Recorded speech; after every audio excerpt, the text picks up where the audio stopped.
नमस्ते,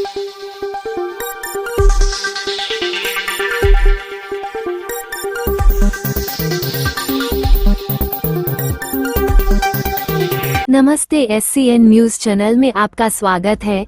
सुरगाना तालुका की सभी पार्टियों की ओर से पंचायत समिति में शोक सभा का आयोजन किया गया। महाराष्ट्र के उप मुख्यमंत्री अजीत पवार को श्रद्धांजलि अर्पित करने और उन्हें सलाम करने के लिए पंचायत समिति में शोक सभा का आयोजन किया गया। इस दौरान विधायक नितिन पवार ने कहा कि उन्होंने मुझे मेरे निर्वाचन क्षेत्र के लिए 22 करोड़ रुपए का कोष उपलब्ध कराया था। उन्होंने मेरी हर मांग पूरी की। मुझे बहुत दुख है कि सुरगाना तालुका में कृषि, स्वास्थ्य और सिंचाई के संसाधन विकसित करने का सपना अधूरा रह गया। कर्मठ और न्यायप्रिय व्यक्ति समय के पर्दे के पीछे चले गए। उन्होंने इन शब्दों में अपना सम्मान व्यक्त किया। पूर्व विधायक जीवा पांडु गावित ने कहा कि भविष्य में एनसीपी किस दिशा में आगे बढ़ेगी, ये तो समय ही बताएगा। महाराष्ट्र राज्य प्रभावी नेतृत्व के अभाव से जूझ रहा है। महाराष्ट्र को अपूरणीय क्षति हुई है।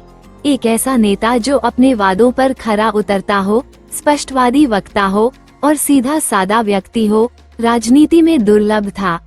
उन्होंने इन्हीं शब्दों में श्रद्धांजलि अर्पित की।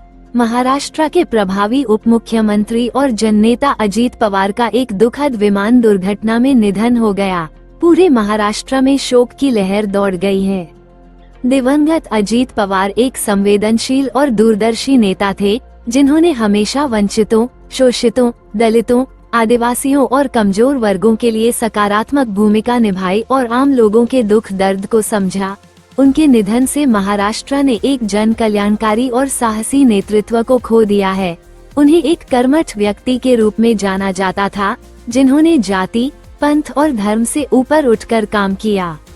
पंचायत समिति परिसर में तालुका के सभी दलों और सामाजिक, शैक्षणिक और राजनीतिक संगठनों की ओर से दिवंगत अजीत पवार को भावभीनी श्रद्धांजलि अर्पित करने के लिए एक शोक सभा का आयोजन किया गया। इस शोक सभा के दौरान श्रद्धांजलि अर्पित करते समय कुछ लोग भावुक होकर रो पड़े। इस अवसर पर विधायक नितिन पवार, पूर्व विधायक जीवा पांडु गावित, आदिवासी सेवक चिंतामन गावित, गोपाल धूम, मोहन गानगुर्दे, राजेंद्र पवार, विठल गावित, सुरेश गवली, नवसू गायकवाड़, हरिभाव भोये, रामदास कैंगा, जनार्दन भोये, विजय कनाडे, हर्षवर्धन गावित, सखाराम भोये, तुलसीराम महाले, सचिन महाले, राजेंद्र गावित, योगिता पवार, योगेश ठाकरे, मोहन पिंगले, दिनकर गवली, विठल महाले, मस्जिद चौधरी, आनंद चौधरी जिरवाल, ज्योतिंग बागुल, धर्मेंद्र पगारिया, केडी भोये, हीरामन गावित आदि सभी दलों, सामाजिक, शैक्षणिक और राजनीतिक क्षेत्रों के विभिन्न गणमान्य व्यक्ति उपस्थित थे। कार्यक्रम का संचालन शिक्षक रतन चौधरी ने किया। SCN न्यूज के लिए प्रतिनिधि रतन चौधरी, सुरगाना तथा मुख्य संपादक विजय कुमार इंगले। ताज़ा अपडेट जानने के लिए SCN न्यूज चैनल को सब्सक्राइब करें। धन्यवाद।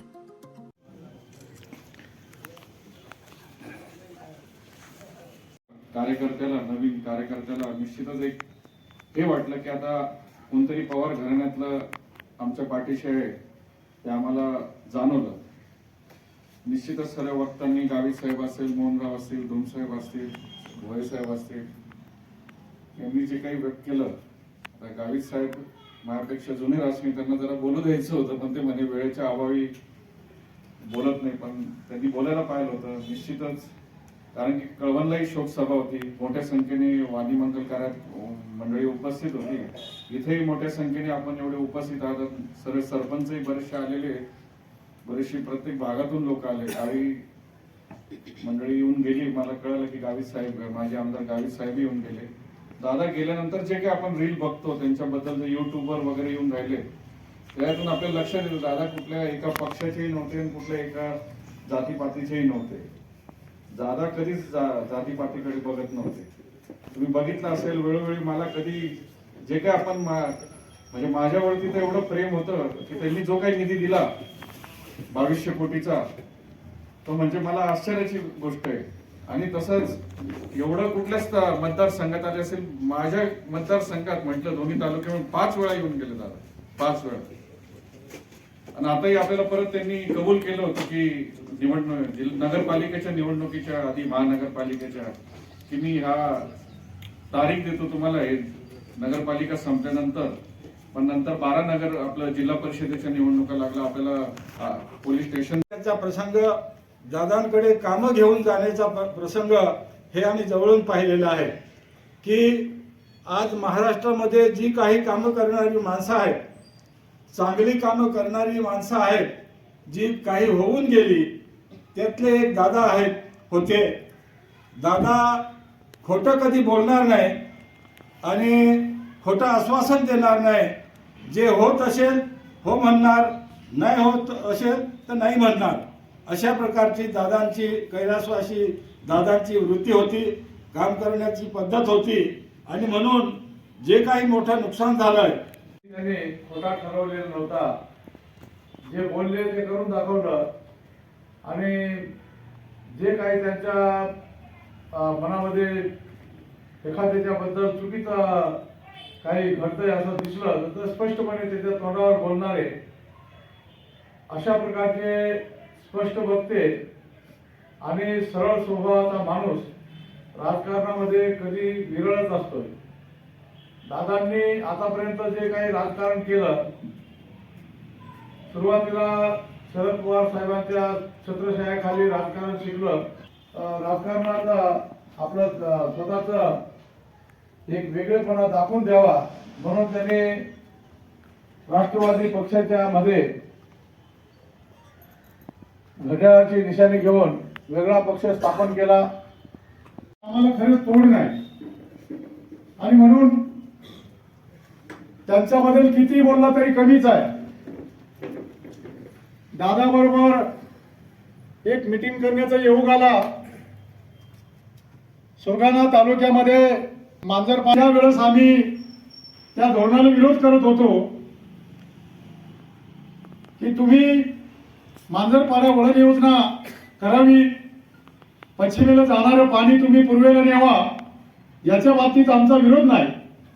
आमचा विरोध आहे तो यासाठी आहे की तुम्ही जे बोगदे पाडून पाणी नेतोय तसं न करता या वळण योजनेच्या माध्यमातून कुठेतरी पाण्याचा स्टोर करा आणि ते पाईपानं उचलून न्या, एवढ्यासाठी आमचा विरोध होता.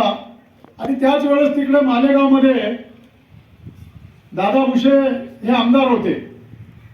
ते दादाकडे मागणी करायचे की माझ्या मालेगावमध्ये, खरं म्हणजे मी एकदा मंत्रालयात मीटिंग होती, संबंध तालुक्याचे जे काही प्रमुख होते आणि त्याच्यामध्ये पाणी प्रश्नावर जी मीटिंग होती आणि त्याच्यामध्ये मी एक पत्र दिला होता की आम्हाला